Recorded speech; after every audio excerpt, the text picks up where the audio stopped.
Hello everyone, তোমরা সবাই কেমন আছো? আশা করি তোমরা সবাই ভালো আছো। আমার ইউটিউব চ্যানেলে তোমাদেরকে সবাইকে আমি শুভ সকাল জানাই, স্বাগত জানাই। আর এই যে দেখো, সকাল বাজে 9:30। আমি তো সকাল সকাল উঠে স্নান টান করে আমার সব কিছু হয়ে গিয়েছে, কিন্তু আমার ঘরে যে আরও দুজন লোক আছে, আমার মেয়ে আমার বর, এখন তারা উঠার কোনো নাম নিচ্ছে না। দেখো অনেক সকাল হয়ে গেছে, বাইরে অল্প একটু বৃষ্টিও পড়ছিল, হালকা হালকা বৃষ্টি, তাই আমি তোমাদেরকে একটু দেখিয়ে দিলাম। আর কি বলবো, আমার বহুত দুঃখ যে এরা এত দেরি করে উঠে, আমি একা একা কি করি বলো। আমারও কোনো সময় মাঝে মাঝে খুব ইচ্ছে হয় যে আমিও একটু দেরি করে উঠি, কিন্তু তা তো হয় না, কেননা উঠে নিয়ে তো আমাকে রান্না বসাতে হবে, অনেক কাজ থাকে যেগুলো করতে হয় সকাল সকাল, কেননা দুপুর হয়ে গেলে এইসব তো করা যায় না। যাই হোক, ঘরের কাজ তো ঘরেরই হয়। এখন আমি বসে গেলাম সবজি কাটতে। এখানে আমি কেটেছিলাম ঝিকা, ভোল, আলু, কাঁঠালের বিচি আর অল্প কচু কেটেছিলাম। হ্যাঁ, এখানে আমি সব কিছু সবজি কেটে আমি কুচি কুচি করে রেখেছি। আর পেঁয়াজ, একটা গোটা পেঁয়াজ আর কাঁচা লঙ্কা আমি এখানে কেটে রেখেছিলাম। আর মাছগুলি ভালো করে ধুয়ে আমি এখন হলদি লবণ দিয়ে মেখে নিব। আর আমার কড়াইটা প্রায় গরম হয়ে আসছে, আমি এখানে তেল ঢেলে দিব, যা আমার মাছগুলি যাতে খুব ভালো করে জানি ভাজা হয়। হ্যাঁ বন্ধুরা, তোমাদেরকে একটা কথা বলি, প্লিজ যারা যারা ভিডিওটা দেখো আমার এই পেজটাকে প্লিজ তোমরা সাবস্ক্রাইব করে দিও। আমার তরফ থেকে আমি তুমি বিনতি করি, আমার ফলো করে দিও প্লিজ প্লিজ প্লিজ। আর এই যে দেখো, আমি মাছগুলি দিয়ে দিলাম। এইগুলো মাছ আমি নামটাই বলি নেই, তোমাদেরকে বলে দিই। তো এইগুলো হলো বাটা মাছ। হ্যাঁ, সাদা সাদা যে মাছ হয়, এই যে এইগুলি মাছ হলো বাটা মাছ। আমি আজকে বানাবো, তো তাই আমি ভাবলাম তোমাদেরকে একটু দেখিয়ে দেই। সবাই তো আলাদা আলাদা করে রান্না করে, আমারটা আবার একটু আলাদা, কেননা আমি সত্যি কথা বলতে গেলে আমি একাই রান্না শিখেছি, কেননা আমার এখানে কেউ নাই, মানে আমার শাশুড়ি মা নাই, যা নাই। আমি যেরকম পারি তাই তোমাদেরকে দেখাচ্ছি। যদি কিছু ভুল হয়ে থাকে তবে আমাকে প্লিজ কমেন্ট বক্সে আমাকে জানিয়ে দিও যে বোন এইভাবে রাঁধতে হয়। আমি তাতে কোনো দিন খারাপ পাবো না। চলো, এখানে আমি দিয়ে দিই মাছগুলি ভাজা করে। আমি কড়াইয়ে মানে ভালো করে ভাজা হয়ে আমি নামিয়ে নিলাম। এখন আমি দিব অল্প পরিমাণ গোটা জিরা, তারপরে দিব তেজপাতা, আর তারপরে দিব আমি এখন গোটা যে পেঁয়াজ কেটে রেখেছিলাম সেগুলো আমি দিব। পেঁয়াজগুলি ভাজা ভাজা হয়ে গেলে তখন আমি সবজিটা দিয়ে দিব। না, তার আগে আমি দুটো কাঁচা লঙ্কাও দিব, কিন্তু পেঁয়াজটা আগে গোল্ডেন গোল্ডেন হয়ে আসলে কাঁচা লঙ্কা এই যে দিয়ে দিলাম। আর এখন আমি সবজিগুলি ঢেলে দিব, প্রায় হয়ে আসছে, আমি ঢেলে দিয়েছি। দেখো, আর কিছু পরিমাণ বাইরেও পড়ে গিয়েছে, যেটা আমি দেখি নেই তখন। কোনো ব্যাপার না, একটু পড়ে গেলেও অসুবিধা নেই। আর আমি পরে দিয়ে ছাপা করে নিয়েছি। আর এই যে হাফ চামচের মতো 2 চামচ আমি দিয়ে দিলাম লবণ। আর তারপর আমি হাফ চামচ হলদি দিব। এই যে আমি হলদিও দিয়ে দিলাম, খুব ভালো হলদি হয়, হলদিটার নামটাও বলে দিই, সানরাইজ হলদি। আর এখানে অনেক গ্রিন সবজি ছিল বলে হয়তো আমার সবজি কালারটা হয়তো অনেকেই হয়তো আসে নাই, কিন্তু অ্যাকচুয়ালি আসছিলো, অনেক ভালো আসছিলো।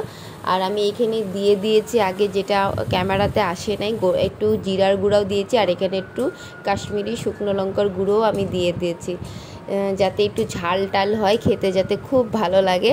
আর এইভাবে আমি লাড়াচাড়া করে দিয়ে দিব কিছু পরিমাণের মতো জল। হ্যাঁ, আগে আমি খুব ভালো করে এটা লাড়াচাড়া করে নিব।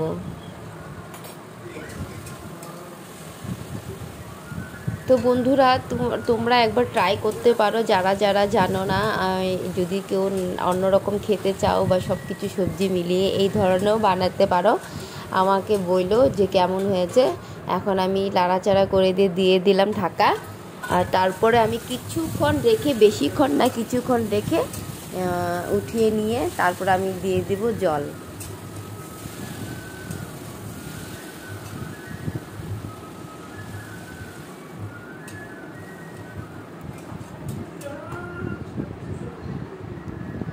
আমি ভালো করে ছেনিটাও ধুয়ে দিলাম, যাতে মশলাগুলি নিচে এসে যায়। এখন আবার কিছু মিনিটের মতো আমি ঢাকা লেগে দিব। হ্যাঁ, 15 মিনিট তো লাগবে ঢাকা দেওয়াটা। তারপর আমি এই যে উঠিয়ে নিলাম, উঠিয়ে নিয়ে এখন আমি দিয়ে দেব মাছগুলি যে ভেজে রাখা ছিল সেগুলো মাছ আমি কিছু পরিমাণ দিয়ে দেব, আর কিছু পরিমাণ আমি ভাজা রাখবো, কেননা আমার হাজবেন্ড ভাজা খেতে খুব ভালোবাসে।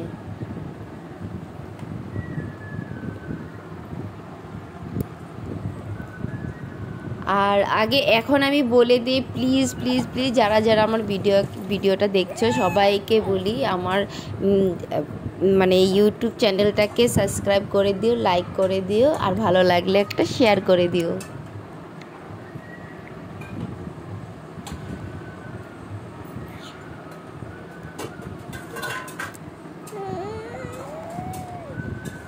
এখন প্রায় হয়েই আসছে,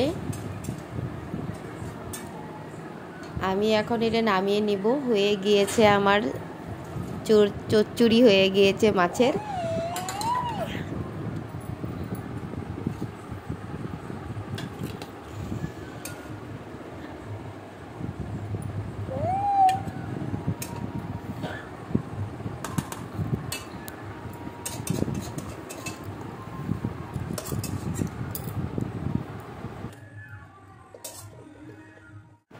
তো ফাইনালি আমার রান্না শেষ হয়ে গেল, আমি এখন মুক্তি পেলাম। হ্যাঁ, সকালের রান্নাটা বহুত হুড়স্থুল হয়, আমার কাছে অনেক প্রেশার হয়ে যায়।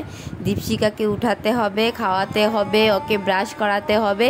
আর তার আগে দেখো আমি এখানে শুধু এইটা না, আমি অনেক কিছু বানিয়েছি, সেটা আমি দেখালাম। যে তার আগে শাক বানিয়েছিলাম ডিম দিয়ে, ঢেকিয়া শাক আমি ডিম দিয়ে বানিয়েছি, সেটা তোমাদেরকে আমি রেসিপিটা দেখাইনি, কিন্তু আমি বানিয়ে রেখেছি। ভাত ডাল যা লাগে এই সব বানিয়েছি, শুধুমাত্র তোমাদের মাছের চচ্চড়িটা দেখালাম। তারপরে কিছুক্ষণ 1 ঘন্টা পর দীপশিকাকে আমি স্নান করতে বাথরুমে নিয়ে গেলাম। এই যে দীপশিকা, দেখো দীপশিকাকে আমি স্নান করাচ্ছি টপের মধ্যে বসিয়ে। ও একা বসতে পারে না, তাই আমি ওকে টপের মধ্যে বসিয়ে স্নান করাচ্ছি।